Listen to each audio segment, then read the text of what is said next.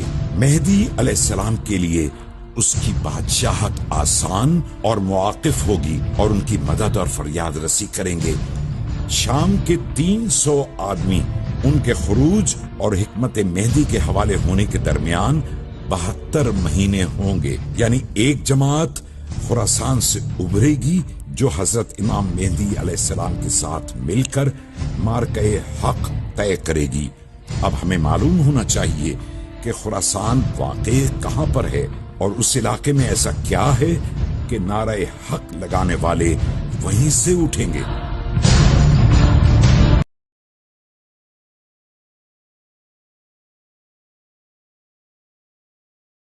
حدیث مبارکہ کا مطالعہ کریں تو حضرت ابو ہریرہ رضی اللہ تعالی عنہ روایت کرتے ہیں کہ رسول اللہ صلی اللہ علیہ وسلم نے ارشاد فرمایا کہ ایک گروہ جو ہے وہ خراسان سے اٹھے گا کالے جھنڈوں والا، اور وہ اپنے کالے جھنڈے لے کر جو ہے وہ آگے بڑھے گا، اور یہ کالے جھنڈوں والا گروہ جو ہے بڑھتے بڑھتے بڑھتے بیت المقدس تک پہنچے گا اور وہاں جا کے اپنے جھنڈوں کو نصب کر دے گا۔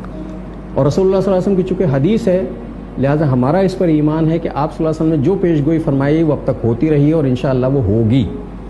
تو حدیث مبارکہ کے مطابق تو کیسا گروہ نکلنا ہے، اور وہ جو ہمیں آثار قیامت بتائے جاتے ہیں جس میں کہا جاتا ہے کہ امام مہدی آئیں گے اور ان کے آنے سے پہلے جو ہے وہ دجال کا معاملہ ہوگا، تو یہ سارے معاملے جو ہیں وقتاً فوقتاً ہوتے چلے آ رہے ہیں، اور اسی میں ایک معاملہ جو ہے یہ خراسان سے کالے جھنڈے والوں کا۔ افغانستان کی سرزمین کو قدیم زمانے میں خراسان کہا جاتا تھا۔ اس میں پہلے وہ تمام علاقہ شامل تھا جو اب افغانستان ہے، جبکہ یہ ملک مشرق میں بدخشاں تک پھیلا ہوا تھا اور اس کی شمالی سرحد دریائے جیہوں اور خوارزم تھے۔ نیشاپور، مرو، ہرات اور بلخ اس کے دارالحکومت رہے ہیں۔ قدیم زمانے کے خراسان کا جو حصہ ایران میں شامل ہے وہ اب بھی اپنے اصلی نام کے ساتھ موجود ہے، لیکن صدیوں پہلے یہ ملک افغانستان، ایران، پاکستان اور وسط ایشیائی ریاستوں تک پھیلا ہوا تھا۔ یعنی کالے جھنڈوں کا قافلہ پاکستان، ایران، افغانستان اور وسط ایشیائی ریاستوں سے کہیں سے بھی ابھر سکتا ہے۔ کل کے اور آج کے خراسان میں جغرافیائی حدود کے اعتبار سے تھوڑا سا فرق آ جاتا ہے۔ قدیم جو خراسان تھا اس کا رقبہ کافی زیادہ وسیع تھا، بہت سارے علاقے اس کے اندر آ جاتے تھے، جیسے ایران کے بہت سارے علاقے شامل تھے، افغانستان کے بہت سارے علاقے اس میں آ جاتے تھے، تاجکستان، ترکمانستان اور ازبکستان کے علاقے اور پاکستان کے حتیٰ بعض علاقے بھی اس میں شامل تھے۔ لیکن موجودہ خراسان کی اگر آپ بات کر لیں تو موجودہ خراسان جو ہے وہ صرف ایران میں ہے اور ایران کے چند صوبوں پر مشتمل ہے۔ تقریباً 3 صوبے ہیں کہ جن کو خراسان کہا جاتا ہے: خراسان شمالی، خراسان جنوبی اور خراسان رضوی۔ یا یہ کالے جھنڈے آج کے افغانستان کی سرزمین سے ابھریں گے، کیونکہ موجودہ افغانستان ہی خراسان کا سینٹرل پوائنٹ بنتا ہے۔ یاقوت حموی نے خراسان کے جغرافیہ کو بہت تفصیل کے ساتھ بیان کیا، اور میں چاہوں گا کہ میں ان کی عبارت کی ہی روشنی میں اس جغرافیہ کی تفصیل بیان کروں۔ آپ فرماتے ہیں کہ اس کی اول حدود عراق، جوین، بیحق جو موجودہ ایران کا قصبہ ہے، فرمایا اس کے علاوہ اس کی آخری حدود میں ہندوستان میں تخارستان، غزنہ، سجستان اور کرمان، فرمایا یہ اس کی آخری حدود ہیں۔ آپ فرماتے ہیں البتہ یہ علاقے خراسان میں شامل نہیں، اس کی حدود کے کنارے ہیں، اور خراسان کے امہات البلاد میں نیشاپور، ہرات، مرو، بلخ، طالقان، نسا، ابیورد اور سرخس شامل ہیں، جبکہ بعض علماء نے ماوراء النہر کے علاقوں کو بھی اس خطے کے اندر شامل کیا ہے۔ تو گویا کہ افغانستان کا قلب خراسان اور ایران کا جو پورا بیلٹ ہے، اور پاکستان کا جو آپ کو اس وقت آپ کو قبائلی علاقے کا جو خطہ پاکستان کا جو آپ کو علاقہ نظر آتا ہے، یہ تمام کا تمام اس دور کے خراسان میں شامل ہے۔ افغانستان یہی وہ خطہ ہے جہاں آج اسلام دشمن شیطانی طاقتیں پاکستان، افغانستان اور ایران کے خلاف برسر پیکار ہیں۔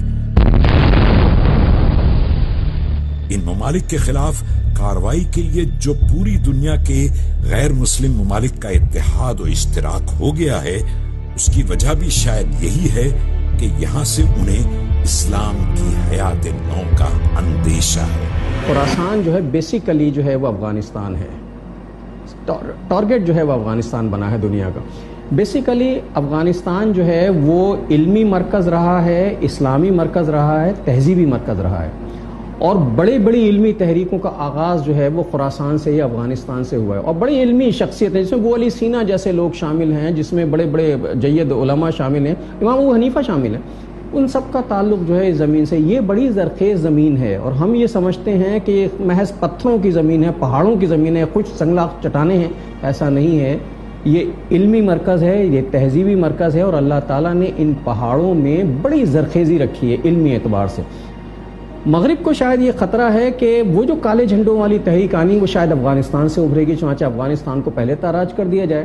چنانچہ وہ 9/11 کا ایک ڈرامہ ہوا ہے جسے دنیا آج تک ثابت نہیں کر سکے وہ حقیقت بھی تھی یا نہیں تھی، یا محض اسکرپٹڈ پروگرام تھا، اسے ایک جواز بنا کر افغانستان پر حملہ کیا گیا، افغانستان کو تاراج کیا گیا، اور امریکہ نے آج تک دنیا سے اتحاد کر کے افغانستان کو ٹارگیٹ کیا ہوا ہے۔ اور میرا خیال ہے کہ خدشہ انہیں یہ ہے کہ کالے جھنڈے کی تحریک اسی جگہ سے اٹھے گی، اور چونکہ یہ خراسان ہے اور رسول اللہ کی حدیث کا مفہوم یہ ہے کہ خراسان سے وہ تحریک اٹھے گی تو اسلام کی فطرت میں قدرت نے لچک دی ہے، اتنا ہی یہ ابھرے گا جتنا کہ دبا دے گا۔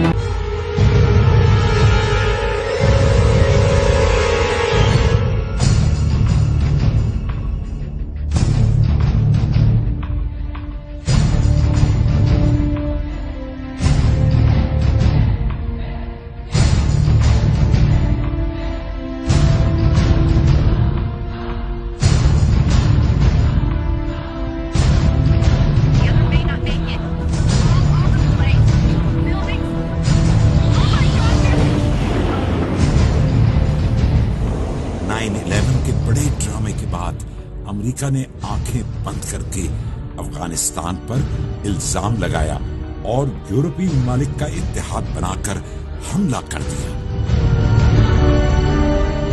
9/11 کا جو واقعہ ہوا وہ بھی بالکل ایک ڈرامائی انداز میں ہوا۔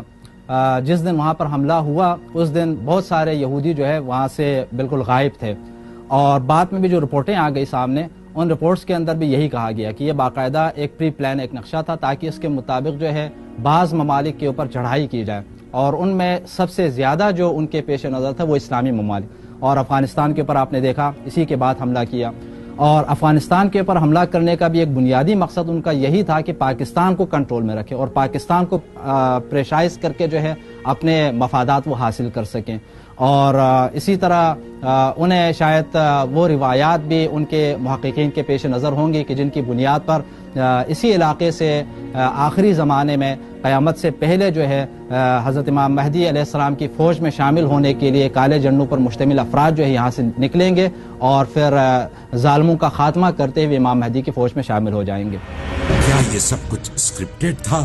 ٹوئن ٹاورز پر ڈرامائی حملہ اور اس حملے کا غصہ اتارنے کی ایکٹنگ کرتے ہوئے ایشیا پر ٹوٹ پڑنا اور وار اینڈ ٹیرر کی فضول اصلاح سامنے لانا، اگر یہ سب اسکرپٹڈ تھا تو اس کے مقاصد کیا تھے؟ افغان وار جو ہے وہ ایک کرشماتی وار ہے۔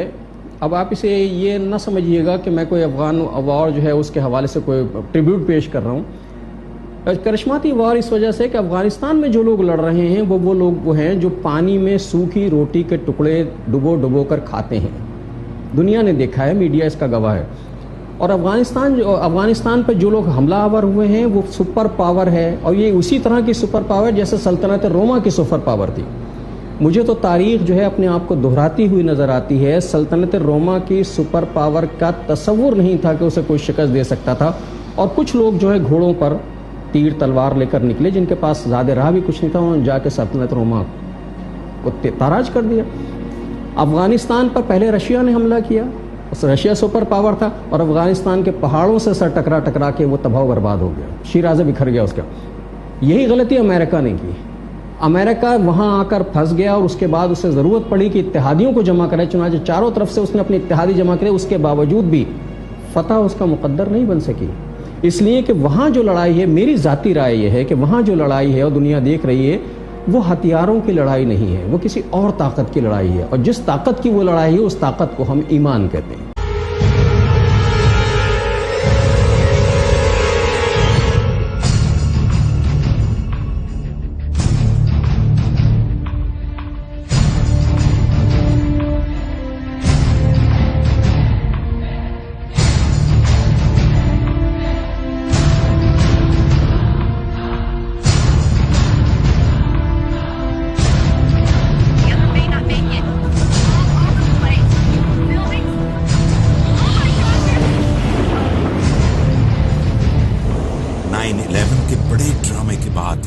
امریکہ نے آنکھیں بند کر کے افغانستان پر الزام لگایا اور یورپی ممالک کا اتحاد بنا کر حملہ کر دیا۔ کیا یہ سب کچھ اسکرپٹڈ تھا؟ ٹوئن ٹاورز پر ڈرامائی حملہ اور اس حملے کا غصہ اتارنے کی ایکٹنگ کرتے ہوئے ایشیا پر ٹوٹ پڑنا اور وار اینڈ ٹیرر کی فضول اصلاح سامنے لانا، اگر یہ سب اسکرپٹڈ تھا تو اس کے مقاصد کیا تھے؟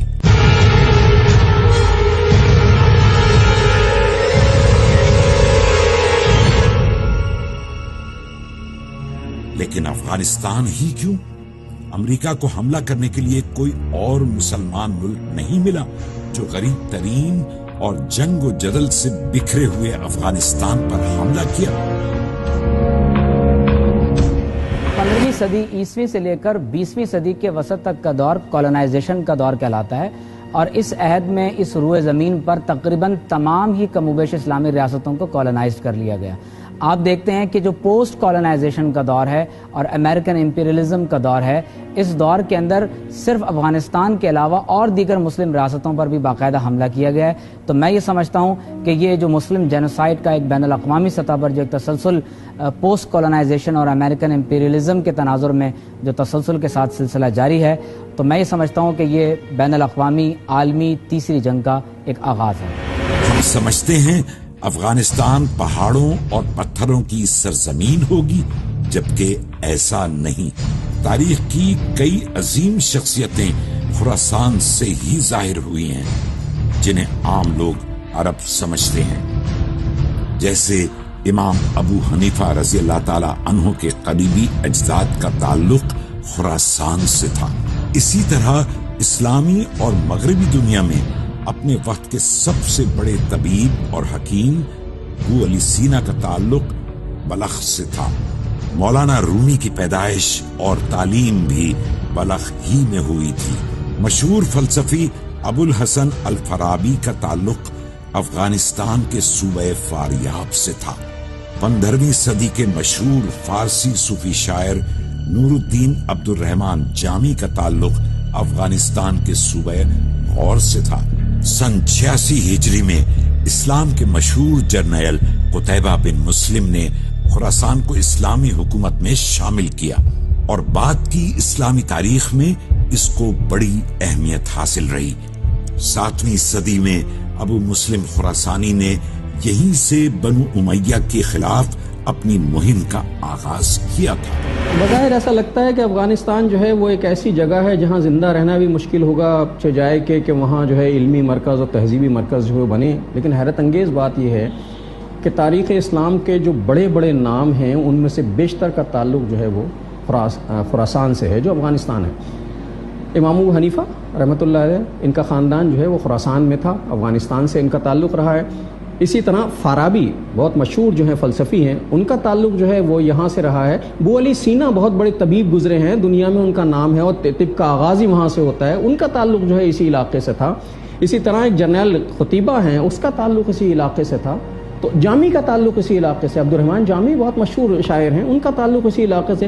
تو یہ بڑی علمی اعتبار سے اور تہذیبی اعتبار سے بہت ہی سرسبز و شاداب زمین ہے، اور ہم آج بھی اسے تاراج کر رہے ہیں، لیکن آپ دیکھیں کہ تحریکوں کا آغاز وہیں سے ہو رہا ہے۔ خراسان سے جو کالے جھنڈوں والا لشکر اٹھے گا، اس کے بارے میں بہت سے سوالات اٹھتے ہیں۔ کوئی کہتا ہے یہ لشکر افغانستان اور پاکستان کا کمبائنڈ لشکر ہوگا، کوئی کہتا ہے یہ لشکر ایران سے اٹھے گا، کوئی مالا کنڈ کے پہاڑوں کی طرف اشارہ کرتا ہے اور کوئی وسط ایشیائی ریاستوں کی طرف، لیکن سب سے زیادہ جھکاؤ افغانستان کی طرف ہوتا ہے۔ سیاہ جھنڈوں کے حوالے سے یہ بات ذہن میں رکھیں کہ بین الاقوامی سطح پر بلیک بینرز پر جب آپ لا الہ الا اللہ محمد رسول اللہ صلی اللہ علیہ وسلم لکھا ہوا دیکھتے ہیں، تو بین الاقوامی جو پروپیگنڈا ہے، جو آئیڈیالوجیکل سبورژن کا ایک تسلسل جو جاری ہے، آپ دیکھتے ہیں کہ اس میں اس کلمہ طیبہ کو بدنام کرنے کی نعوذ باللہ من ذالک کوشش کی گئی۔ آپ صلی اللہ علیہ وسلم نے ارشاد فرمایا کہ جب سیاہ جھنڈے نکلیں گے فَإِنَّ أَوَّلَهَا فِتْنَةٌ، اس کا اول حصہ فتنہ ہوگا، فرمایا وَأَوْسَطَهَا ضَلَالَةٌ، اس کا درمیانی حصہ گمراہی ہوگا، وَآخِرَهَا كُفْرٌ، اور فرمایا اس کا آخری حصہ کفر ہوگا۔ تو یاد رکھیں کہ سیاہ جھنڈوں کا جو نکلنا ہے، اس سے مراد ہر قسم کے سیاہ جھنڈے نہیں ہیں، یعنی اس سے یہ ہرگز مراد نہیں ہے کہ کوئی بھی گروہ اٹھ کر اپنے لیے سیاہ جھنڈے کو بطور ایک علامت اختیار کر لے اور پھر اس علامت کو لازمی قرار دے دیا جائے کہ یہ امام مہدی علیہ السلام کا لشکر ہوگا۔ تو لہٰذا یہ بات ذہن میں رکھنا ضروری ہے کہ ان لوگوں میں ان صفات کا پایا جانا ضروری ہے کہ جن صفات کو قرآن و سنت میں اہل ایمان اور اہل اسلام کی نشانیاں قرار دیا گیا، اور یقینی طور پر وہ لشکر بالآخر اللہ تبارک و تعالیٰ کے راستے میں لڑتے لڑتے امام مہدی علیہ السلام کے لشکر کے ساتھ جا ملے گا۔ جھنڈوں اور حضرت امام مہدی علیہ السلام کے ظہور اور دنیا کے عدل سے بھر جانے کے حوالے سے باب الفتن میں ہے۔ عبداللہ رضی اللہ تعالی عنہ فرماتے ہیں کہ ہم رسول اللہ صلی اللہ علیہ وآلہ وسلم کے پاس تھے کہ اچانک بنی ہاشم کا ایک نوجوان آیا تو آپ صلی اللہ علیہ وآلہ وسلم کے چہرے مبارک کا رنگ متغیر ہو گیا۔ ہم نے کہا کہ اے اللہ کے رسول صلی اللہ علیہ وآلہ وسلم، کیا حکم نازل ہوا ہے کہ ہم آپ صلی اللہ علیہ وآلہ وسلم کے چہرے مبارک پر ناگواری دیکھ رہے ہیں؟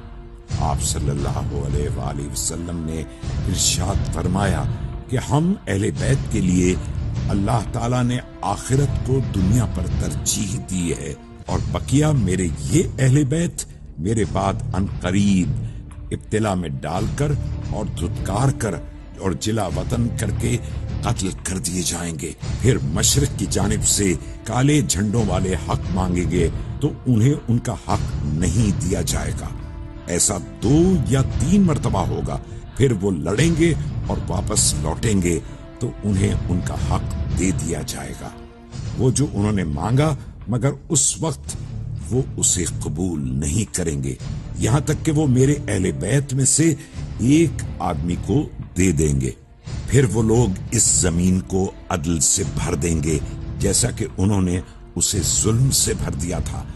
پھر تم میں سے جو بھی اس کو پائے تو وہ ان کے پاس آ جائے، اگرچہ برف پر سرین کے بل ہی چل کر آنا پڑے، کیونکہ وہی حضرت مہدی علیہ السلام ہوں گے۔ احادیث میں غزوہ ہند، فتح قسطنطینیہ اور سیاہ جھنڈوں والی فوج، ان تینوں یعنی موضوعات کو آپ اگر دیکھتے ہیں تو یہ ہمیں انٹر لنکڈ نظر آتے ہیں۔ خاص طور پر اگر آپ غزوہ ہند کی بات کریں یا فتح قسطنطینیہ کی بات کریں تو معلوم یہ ہوتا ہے کہ جس دور میں بھی قسطنطینیہ پر مسلمان حملہ آور ہوں گے یا جس دور میں بھی مسلمانوں کی جنگ ہندوستان کے مشرکین کے ساتھ ہوگی تو مسلمان افواج یقینی طور پر اس بشارت میں شامل ہوں گی، لیکن فتح قسطنطینیہ اور غزوہ ہند جو اپنے اکمال اور اتمام کے ساتھ ہوگا وہ حضرت سیدنا امام مہدی علیہ السلام کے ساتھ ہوگا، تو وہ لشکر اپنے اول دور سے ہی یعنی مسلمانوں کی طرف سے مزاحمت اور امن اور امان کو قائم کرنے کے لیے جد و جہد کرتا رہے گا یہاں تک کہ وہ حضرت امام مہدی علیہ السلام کی فوج کے ساتھ جا ملے گا۔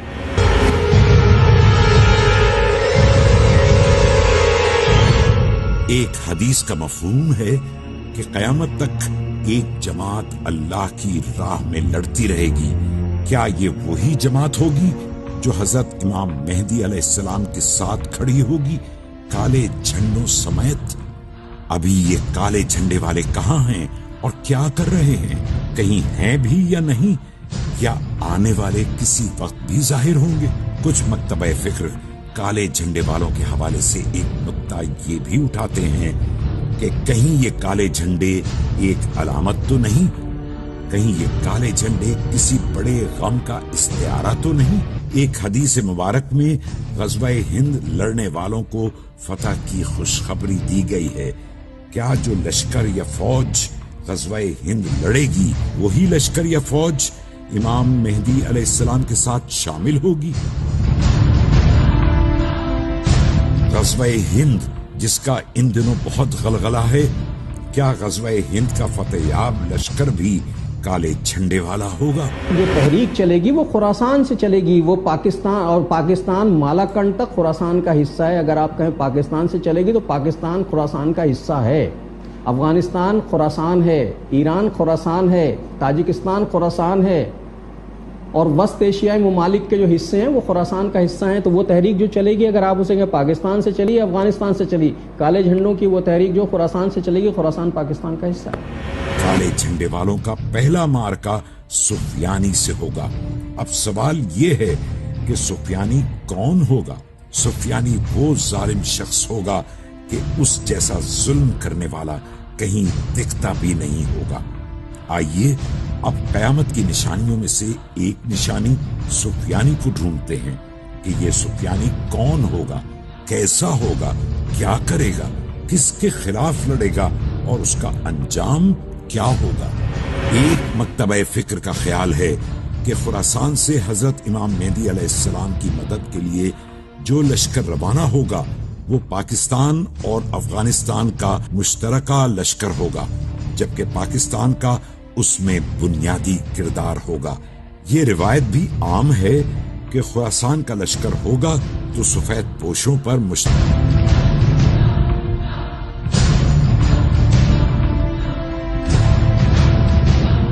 البتہ غزوہ ہند کے بارے میں یہ معلوم نہیں کہ وہ امام مہدی علیہ السلام کے ظہور سے پہلے ہوگی یا بعد میں، لیکن بعض مبصرین کا خیال ہے کہ صلیبی جنگ کی صورت میں کفر اور اسلام کا آخری اور فیصلہ کن معرکہ اسی خطے میں شروع ہو چکا ہے اور اگلے ہی لمحے یہ صلیبی جنگ اپنے طبعی انجام کو پہنچنے کے لیے ارض مقدس میں اپنے آخری دور میں داخل ہونے والی ہے۔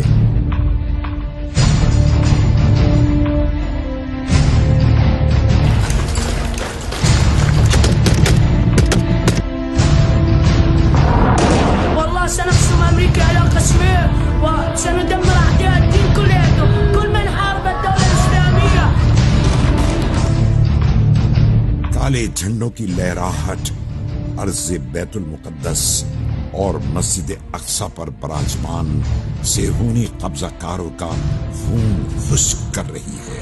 غزوہ ہند جو ہے کالے جھنڈوں کے جو آثار ہیں اور جو ہمیں تاریخ سے جو چیزیں پتہ چلتی ہیں اور پیشگوئی سے پتہ چلتی ہے کہ غزوہ ہند کالے جھنڈوں کے بعد ہوگا، اور وہی کالے جھنڈے غزوہ ہند کے بعد وہی کالے جھنڈے بڑھتے بڑھتے بیت المقدس تک پہنچیں گے۔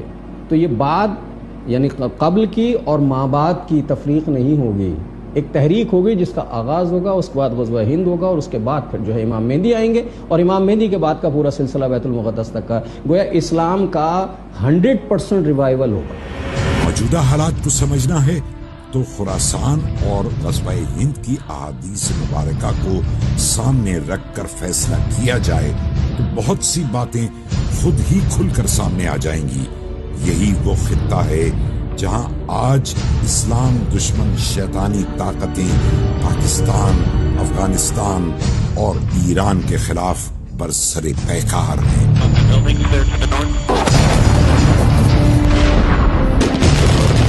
ان ممالک کے خلاف کارروائی کے لیے جو پوری دنیا کے غیر مسلم ممالک کا اتحاد و اشتراک ہو گیا ہے، اس کی وجہ بھی شاید یہی ہے کہ یہاں سے انہیں اسلام کی حیات نو کا اندیشہ ہے۔ اللہ رب العزت کے فضل و کرم سے انشاءاللہ ایسا وقت آئے گا کہ امام مہدی علیہ السلام کے ظہور سے پہلے سارے مسلمان ایک ہو جائیں اور مسلمانوں کے درمیان اتحاد و اتفاق پیدا ہو جائیں، چونکہ امام مہدی علیہ السلام کے ظہور سے پہلے باقاعدہ زمینہ سازی فراہم کرنا ضروری ہے، اور اس کے لیے ضروری یہ ہے کہ امام مہدی علیہ السلام کی فوج میں شامل ہونے والے افراد یا وہ لوگ کہ جو حق کا ساتھ دینا چاہتے ہیں وہ ایک مثبت سوچ کے ساتھ جو ہے ہم آہنگی کے ساتھ آگے بڑھیں امام مہدی علیہ السلام کے استقبال کے لیے۔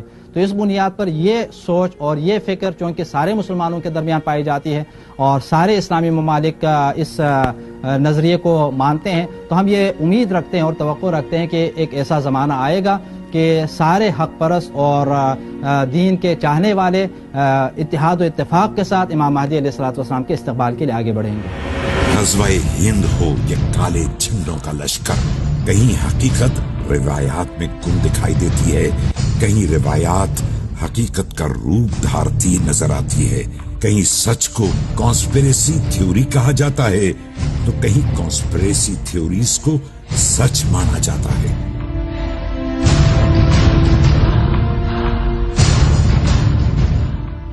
تماشے میں حقیقت کھو گئی ہے، حقیقت میں تماشا کھو گیا ہے۔ ایسے میں حقیقت کیا ہے یہ جاننے کے لیے ہمارے پاس تحقیق کا ہتھیار ہے، کیونکہ جو غور و فکر کرتے ہیں ان پر ہی کائنات کے سارے راز کھلتے ہیں۔